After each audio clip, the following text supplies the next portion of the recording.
This is the darkest chapter yet. A new interpretation of Black Myth. Wukong Chapter 2. Yaguai feast on humans. Gods and Buddhas feast on humans. And humans feast on each other. And just like some Wukong in the past, the Destined One is once again wielded as a tool. A black, loved hand of the divine. Every theory in this video is backed by the portraits. Now, let's take a look at the art of devouring. This Yaguai, probably the most famous one in Yellow Wind Ridge. He's a realist. Or, to put it bluntly, someone who knows exactly which way the wind blows.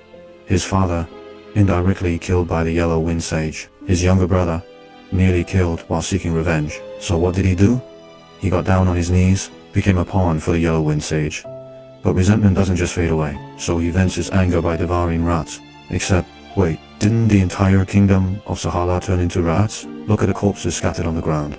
Are they really just rats? No, he's eating humans. Devour the evil and shield the good. Sounds noble, doesn't it? But in the end, it was just a means to survive. Sure, he may have done some good along the way, but that doesn't change his nature. He does a deed, and he still eats people. His brother, Mad Tiger, made a deal. Tiger's acolyte would save his son. In exchange, he must offer living humans for cultivation. But the truth got out, and in their fury, the villagers beat the child to death. To them, eating humans was never a crime, just an everyday occurrence.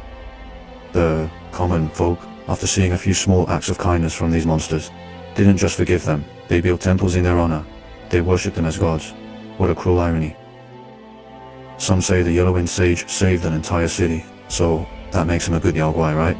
But does that mean he never ate humans? The king of flowing sands once said, "But master, we rats have never got along with those cats." Why? Because Tiger Vanguard loved feasting on his citizens. And what did the Yellow Wind Sage say?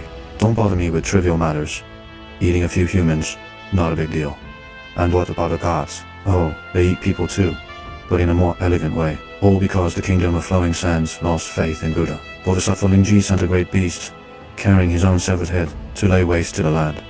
Then came the Yellow Wind Sage, who tamed the beast and rose to power. And when the people worshipped rats as gods, a new catastrophe. The whole nation transformed into rats. Didn't you guys worship the rat as a god?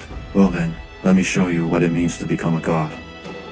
When the Yellow Wind Sage saw this, he simply claimed it was trouble he had brought upon them. Without hesitation, he gathered his followers and left. Leaving was the only option. After all, he had disrupted Bodhisattva Lingji's plan, and the entire kingdom of Sahalai had turned into this chaotic mess. Who knows what else might happen if they stayed? No one could say, and those scattered Buddha heads, well, they were all just accidentally stolen. Has nothing to do with me, really. Even if I bring suffering to all living beings, even if I turn people into monsters, you will still have to worship me as a god. You'll still offer incense to me. And that, my friends, is the way gods and Buddhas consume humanity. And the humans, how do they devour each other? The king of the flowing sands, in order to secure his own position, sends his people to the Tiger Vanguard to be devoured. Tiger's acolyte, for the sake of his son, offers up the villagers to be eaten by Mad Tiger. The act of eating people is nothing but driven by selfish gain. The young Destined One becomes yet another tool in the hands of the gods and Buddhas. Bodhisattva Lingji claimed that his head was taken by the Yellow Wind Sage, but from the Yellow Wind Sage's mouth, it's something different. He says, "I took the most treasured thing of my master." And the old ones in the heavens all say it was planned. And then, when we think back to what the king of the flowing sands said about the Buddha head on the back of that big insect, it looked exactly the same as the one the king had decapitated. So this isn't the first time Bodhisattva Lingji has lost his head. That Buddha head was either handed over by Lingji himself or allowed to be taken by the Yellow Wind Sage. And the first big insect that took his head is already dead. Lingji knows that the Yellow Wind Sage will meet the same fate because he wants him dead. In the portraits from Shigandang, it's written, the yellow-furred rats seem to understand the nature of those Buddha heads well. What does that tell us? The Yellow Wind Sage refers to the gods and Buddhas as those old timers in the heavens, with not a shred of respect. In fact, he seems to despise them. And from the rodent reverence edict, it's clear that he even wants to overthrow them. Would Lingji tolerate such a person by his side? No, he just doesn't want to get his hands dirty because, after all, he's a Buddha. When the Yellow Wind Sage took that Buddha head, he knew his own death was imminent. That's why he said, "I am beyond saving." Why bother turning back?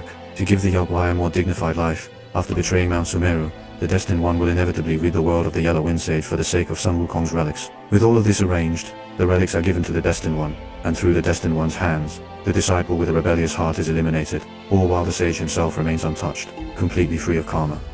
Such an open and above-board conspiracy. I ask you, who can avoid it? Next time, I'll take you to the New West to meet the top player in the first play. Through of Black Myth, Yellow Ground. Let's uncover what forces are behind him and what secrets he's hiding.